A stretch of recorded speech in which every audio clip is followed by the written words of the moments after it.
Around the nation on ABC Local Radio, you're listening to Tim Brunero.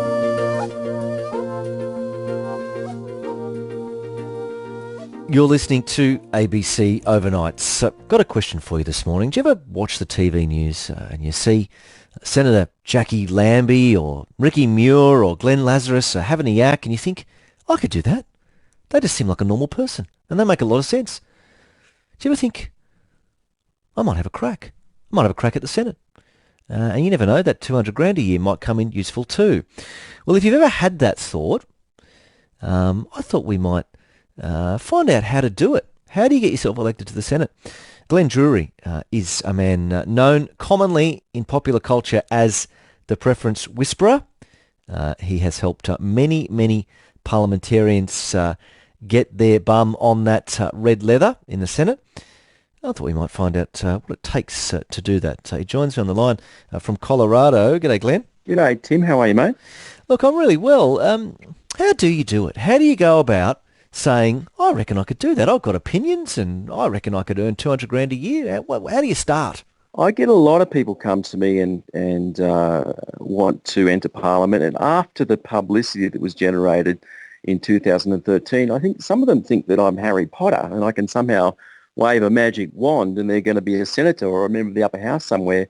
But mate, at the end of the day, it's a lot of hard work. And quite frankly, of every 10 that contact me, one follows through and does what I suggest they should do and actually gets their name onto the ballot paper.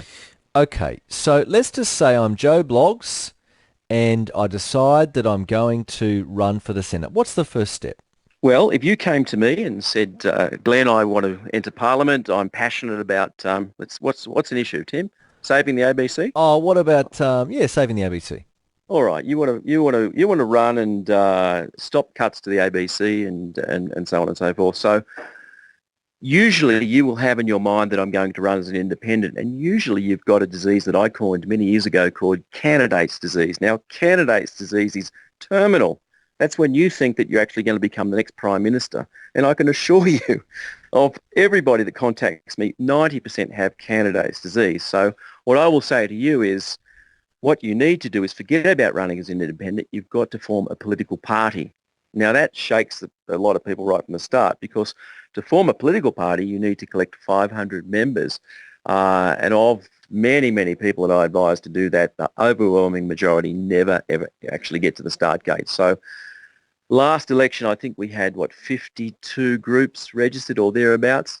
Dozens and dozens more that contacted me and never actually made it there. So what does that mean in terms of getting that 500? It can be just friends and family and neighbours. I mean, it sounds intimidating. Well, you'd want to have a lot of friends and family.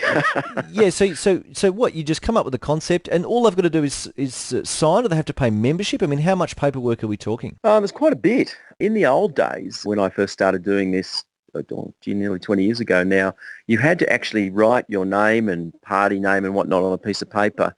These days, of course, it can be done on social media. So it's actually, when I say quite easy, I mean that relative to what it used to be like all those years ago, it is quite easy in that you set up a Facebook page or some other social media page, put some emotive stuff on there, and if you're clever, a few months later, you've got your 500 members, and you submit that to the Australian Electoral Commission, and they will go through the normal administrative stuff, advertising and whatnot, and Bob's your uncle, you're a political party. Now, that sounds kind of easy, but I can assure you it's a lot of work. And for any of your listeners out there that think that they want to become a senator or a member of the upper house, think 6 months, almost full time. Okay, so you've got to get out in front of it.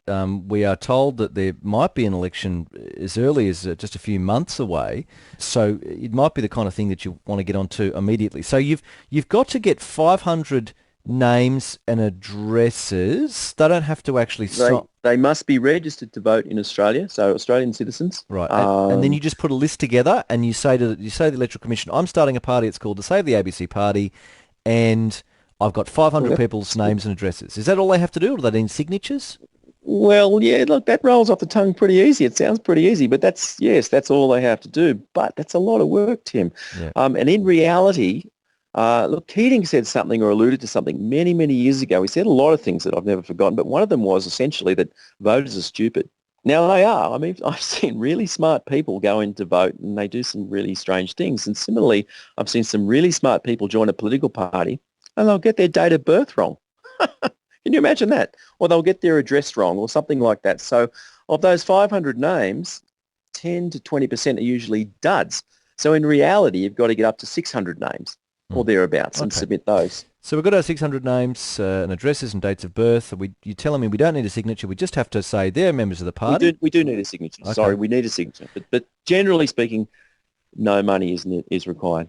Okay. So you got your 700 or 800 members just to have that safety buffer.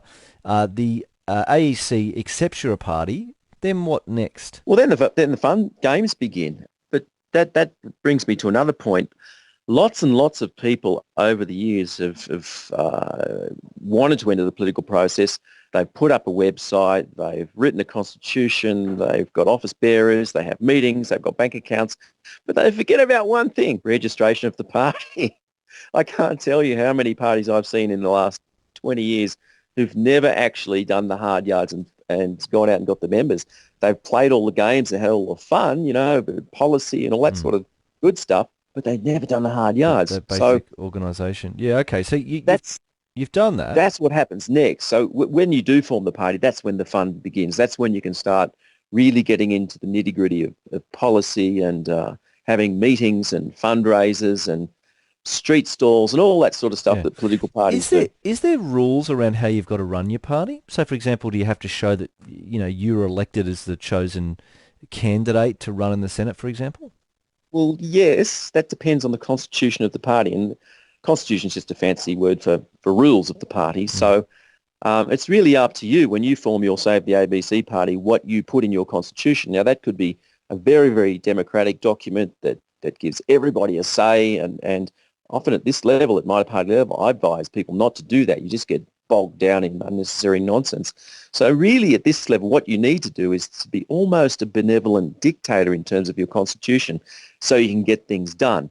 Once you get elected and you're up and running, well, then you can start, you're in the big boys and big girls game, then you can start acting like a Okay. real politician, a real party. All right, you got your party sorted out, you've got it registered, and you're ready to go. Now, does that automatically mean you'll go on the next ballot for the Senate? No, it doesn't. You will need $2,000 nomination fee per candidate, and you need two candidates to be a group. Now, if you only run one candidate, you're in the ungroup section way across on the right-hand side and nobody sees you and your mum and dad and your neighbour's dog will vote for you and that's about it. So you'll need two people, $4,000 per state if you want to run in more than one state. And then, assuming you turn up on time and put all the nom forms in, then you're away. You're on the Okay. ballot paper. All right, so we've done that. We've got our two candidates. We've paid our $2,000. That means we're a group and we're further to the left. Then what happens? Because I know that we're pretty soon going to get to the bit that you're most known for, which is going to other minor parties and doing some kind of deal. Well, look, there's a whole bunch of things that happen then. We get involved in preference negotiations, but if you're going to be successful at preference negotiations, they don't happen in the last 2 weeks or 2 months or even 6 months.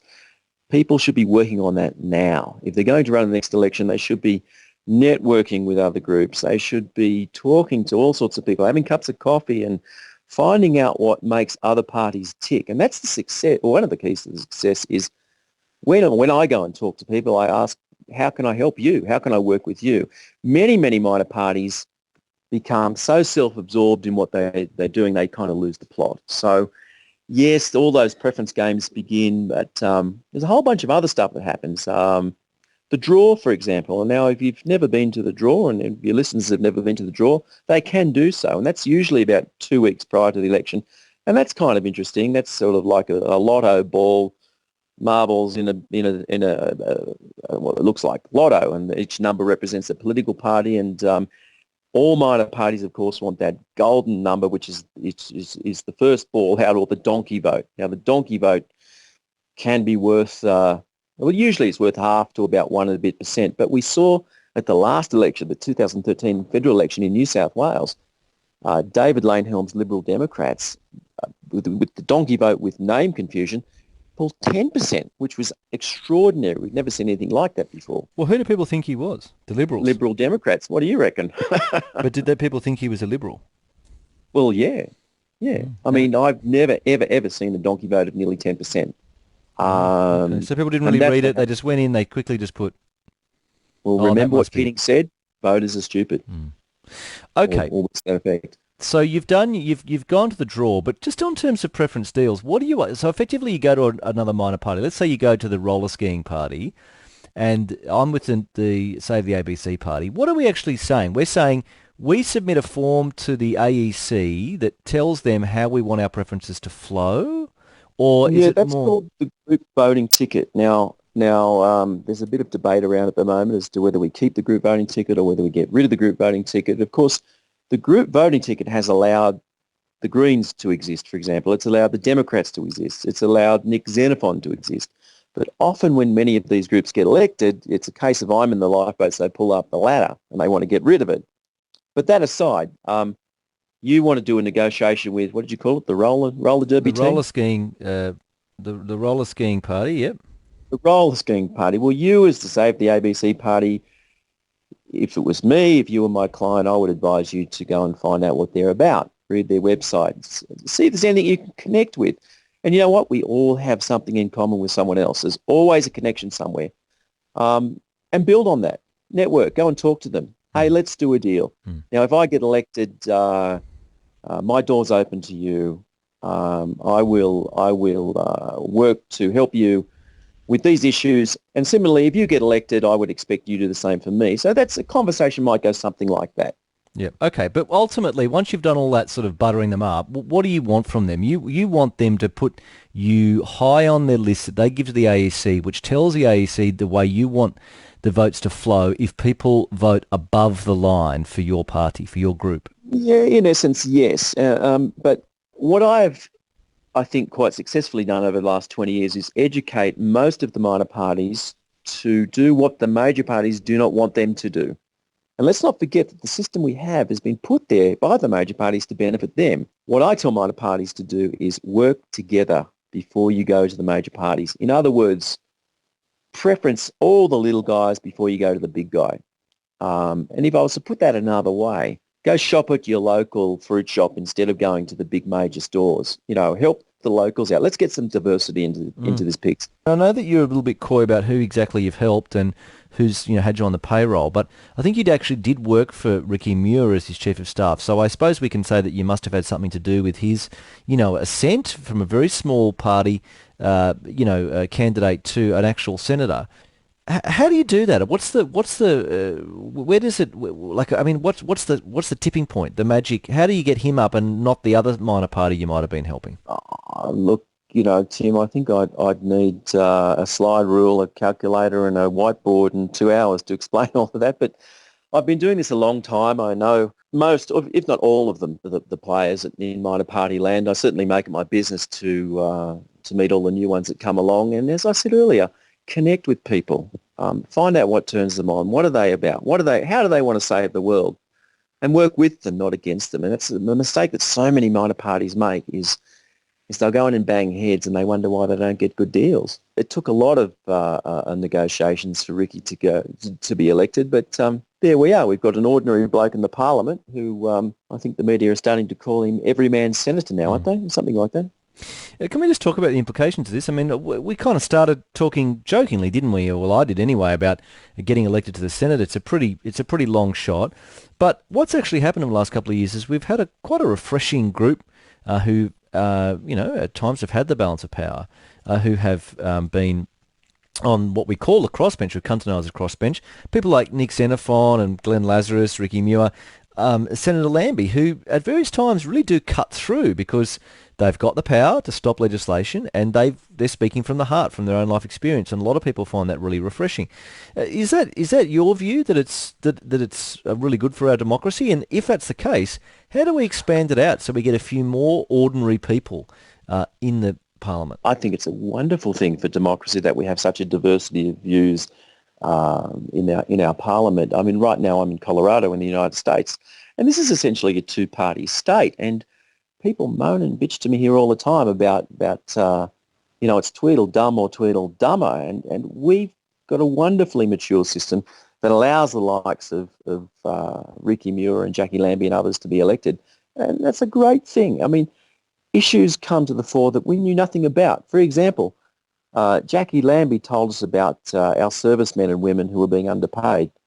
Now, I don't necessarily support all these adventures around the world that we get involved in, but I think we've got to look after those men and women that are putting their life on the line. And that's just one little example of of having an ordinary Aussie, if you like, in the parliament has made. But how do we expand it?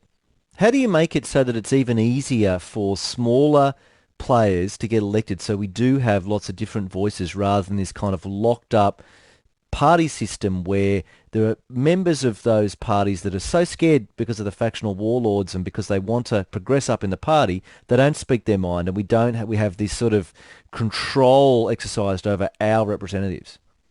Well, I don't think we can make it any easier because at the moment we're going through a debate where the Greens are about to attempt to jump into a deal with the coalition to wipe us out, to wipe out ordinary Australians entering the political process. And that would be a terrible shame for Australian democracy if that would happen. I mean, where would we be heading then? We'd be heading somewhere toward the two-party or if the Greens have their way, three-party state. So I can't see it being made any easier.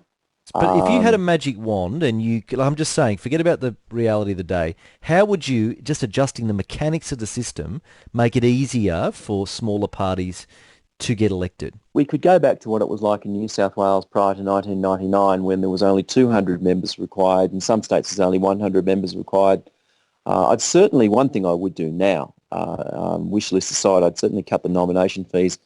The Joint Standing Committee to Electoral Matters has recommended that nomination fees go up. Well, that's just nonsense. I mean, what if you're talking about forming the say of the ABC party? What if the unemployed people wanted to get together and form the unemployed party, unemployed people's party? You know, where are they going to get money from nom fees? So cutting nom fees to a very small amount, I think, is something where we could begin. But we've got to keep the group voting ticket. If the group voting ticket goes, then there's no hope. There's no hope for ordinary people entering the political process. What about Nick Xenophon? What do you think about his rise? I know that he's one of the few people in the parliament at the moment who isn't necessarily credited, or you're not credited with, some hand in his success. What do you think of him as a politician, as a player? Nick's been around now for about 20 years. He was first elected in the South Australian Parliament in 96 on a very small primary vote of 2.86%. with the supportive preferences from other minor parties. Now, Nick is good at a number of things, but one thing that he's very, very good at is self-promotion. Not that that's a bad thing in politics, but Nick seems to have a particularly good at it. And we saw an extraordinary thing happen at the last Senate election in South Australia where Nick actually outpolled the Labor Party. Can you believe that? He outpolled the Labor Party. But Nick has kind of lost the plot a bit in that he's forgotten where he's come from. He was a minor player with a very small percentage vote. Now he's pulling in the 10s to 20% and beyond. He effectively wants to put legislation in place that stops more Nick Xenophons coming up through the ranks, if you like. So it's a little bit like I'm in the lifeboat, no one else gets in. So Nick is not terribly popular amongst minor parties, I can assure you. In terms of policy outcomes, knowing as you do which candidates you've actually helped get in, what are some of the policy outcomes, some of the things that you've seen happen as a result of your work that have actually been rolled out by people that you've supported that you're most proud of? Can you think of 3 examples? I don't know. It's a matter about me being proud, but I'll talk about some policy outcomes that have certainly been influenced by the crossbench. That is the Medicare co-payment, the $7 co-payment. That was stopped because of the crossbench. The higher education reforms that would have effectively made our young kids pay 40% more for a degree, that was stopped by the crossbench. The Clean Energy Finance Corporation, which was part of the carbon tax, and ARENA, which is the research and development part of the carbon tax. Those 4 things, big policy outcomes, and I'm pretty pleased about that. Of all the people you've supported, who surprised you once they get into power the most? I think we're starting to see Ricky Muir really settle into, I almost called it a trade. I suppose it is a trade, but Ricky really is settling into the job. I think none of us will forget what happened when he was like a kangaroo in the headlights with Mike Willesee. I'd say Ricky Muir has surprised me the most. Who's disappointed you the most? Oh, I don't know that I'd like to say that. I don't know that I want to talk about that. Who, after you've got them elected, and you start to see how they deal with it on an ego level, who do you think is carries it the best, who hasn't changed at all? Well, I don't think David Lanehelm's changed much. He always had a big ego, and he still does have a big ego. And I say that in the nicest possible way. As Skyhook said, ego is not a dirty word. Just finally, by the way, we're speaking to Glenn Druery. You would know him as the preference whisperer. He's been active for a long time in state and federal legislatures in Australia, and he's just mucking around with us a bit this morning. We're sort of just asking him, how would you start? If you decide you wanted to have a crack at the Senate, where would you start?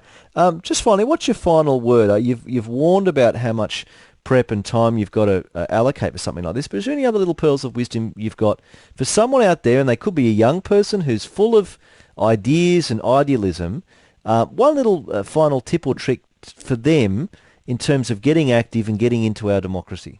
Let me go back to what actually a member of the National Party said to me many, many years ago. It was something really simple that's had a profound impact on me. It's simple as this: those who turn up rule the world. So if you feel strong about something, have a crack. Just have a go.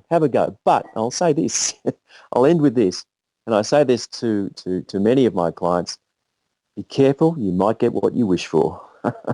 Yeah, and have you seen an example where someone got what they wished for? Oh, lots of them.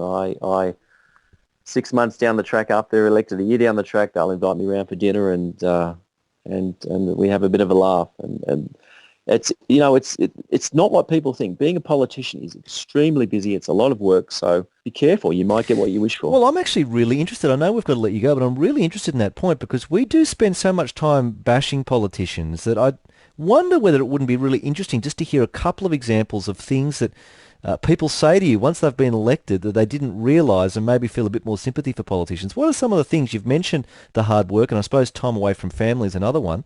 What else is it that they now, I suppose, appreciate about their politicians now that they are one? Generally, what most of them say is they didn't realise how much work it was, particularly senators. They get involved in committees. While most Parliament, state and federal sit between about 60 and 80 days a year, if you're fair income about it, you will be in Canberra, or certainly be away from home for 5 to 6 months of the year. That's a pretty big ask. It's a pretty big ask. And let's not forget that politicians are humans too. They have families, they have a home, they have a life.